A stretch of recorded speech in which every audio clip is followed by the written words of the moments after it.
pada kesempatan ini, kami akan menjelaskan terkait dengan ungkapan kasus yang sudah dilakukan oleh Direktorat Tindak Pidana Cyber Baris Krim Polri, yang ini merupakan hasil penyelidikan dan aduan dari masyarakat serta aduan dari Kejaksaan Agung atas terjadinya SMS blast phishing e-tilang palsu yang ini kita lakukan secara berkelanjutan.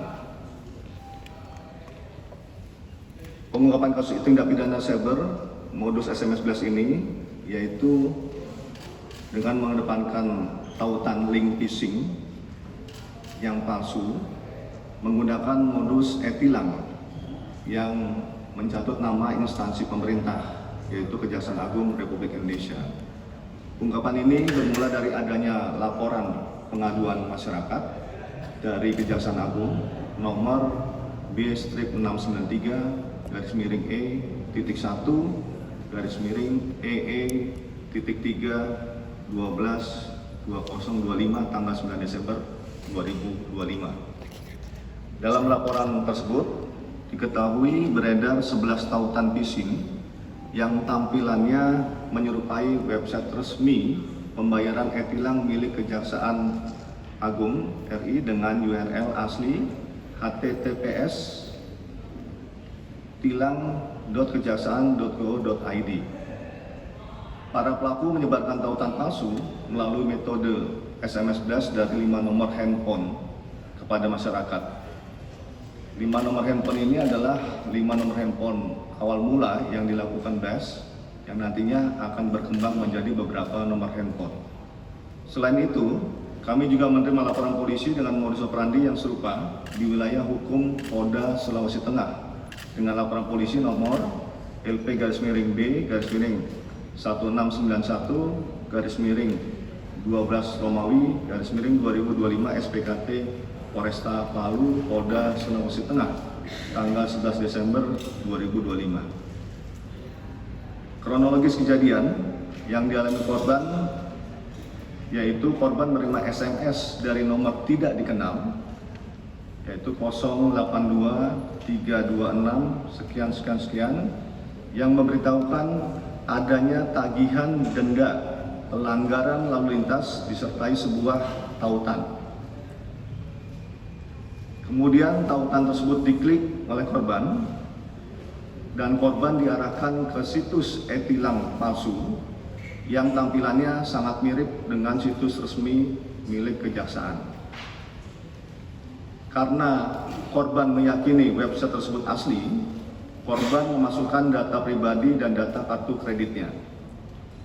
Sehingga terjadi transaksi debit ilegal atau unauthorized debit transaction pada kartu kredit korban sebesar 2.000 rial Arab Saudi atau setara dengan 8.800.000 rupiah. Menindaklanjuti laporan dan keresahan masyarakat tersebut, penyidik Direktorat Tindak Pidana Cyber Baris Krim Polri membuat juga laporan polisi dengan laporan LPA-33-12-Romawi-2025-SPKT Direktorat Cyber Baris Krim Polri tanggal 19 Desember 2025 guna mendasari proses penyidikan lebih komprehensif. Laporan polisi tersebut kemudian ditindaklanjuti oleh tim patroli cyber untuk melakukan profiling kemungkinan adanya tautan-tautan ataupun link-link phishing yang lain yang itu juga disebarkan oleh pelaku, sehingga menemukan 124 tautan website phishing yang lain dan mengidentifikasi 6 nomor handphone tambahan yang digunakan oleh pelaku untuk melibatkan SMS blast.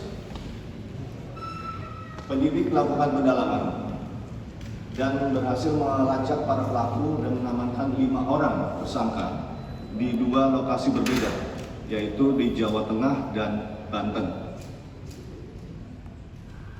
Penyidik melakukan pengembangan dan pemeriksaan terhadap kelima tersangka dan menemukan fakta bahwa kejahatan ini dikendalikan langsung oleh warga negara asing asal China yang para tersangka di Indonesia berperan sebagai kepanjangan tangan yang menerima dan menjalankan perintah dari warga negara asing asal Cina tersebut. Kelima tersangka dan perannya masing-masing adalah: 1. Tersangka WTP, 29 tahun, berperan sebagai pelaku utama yang mengoperasikan perangkat dan melakukan SMS blasting sejak September 2025. 2. Tersangka FN, 41 tahun, berperan menyediakan jasa SMS blast dengan klien warga negara asing, serta mengelola kartu SIM sejak Juli 2025. 3. Tersangka RW, 40 tahun, berperan membantu operasional SMS blasting bersama tersangka FN sejak Juli 2025. 4. Tersangka BAP, 38 tahun, berperan sebagai pelaku utama SMS blasting dan operator perangkat blasting sejak Februari 2025.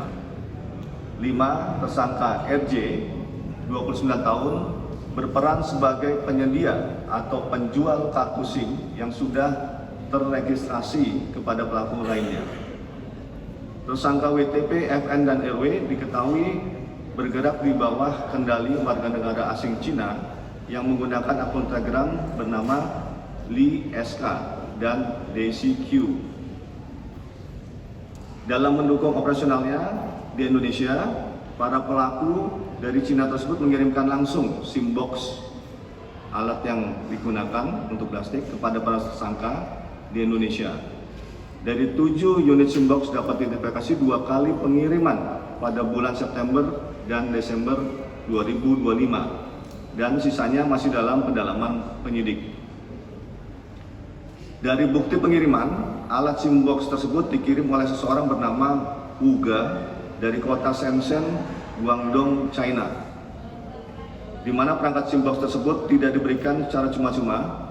Biaya pengadaannya ditalangi warga negara asing Cina, dan pembayaran alat SIM box tersebut dilakukan dengan pemotongan komisi yang diterima oleh para tersangka, yang kalau kita nilai harga SIM box itu sekitar 4 juta rupiah satu SIM box.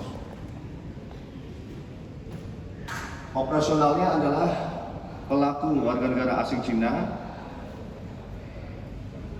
mengendalikan warga negara Indonesia sebagai pelaku yang di Indonesia untuk memasang kartu-kartu SIM ke dalam SIM box atau modem pool. Kemudian sistem tersebut dikendalikan dengan jarak jauh atau auto remote dari China. Tersangka di Indonesia hanya perlu membuka sebuah aplikasi bernama TVS, Terminal Vendor System, yang melalui aplikasi inilah para tersangka dapat memantau jumlah SMS blast yang berhasil terkirim dan yang gagal. Dalam satu hari, perangkat SIM box yang dioperasionalkan oleh para tersangka mampu mengirimkan SMS phishing kepada 3.000 nomor handphone. Selain ketiga tersangka tersebut, sistem kerja penipuan ini juga didukung oleh tersangka keempat, yaitu tersangka BAP, yang berperan sebagai penyedia jasa aktivasi serta membuat akun Telegram dan nomor WhatsApp yang telah teraktivasi dan terregistrasi. Terima kasih. Sebelah kanan saya, silakan.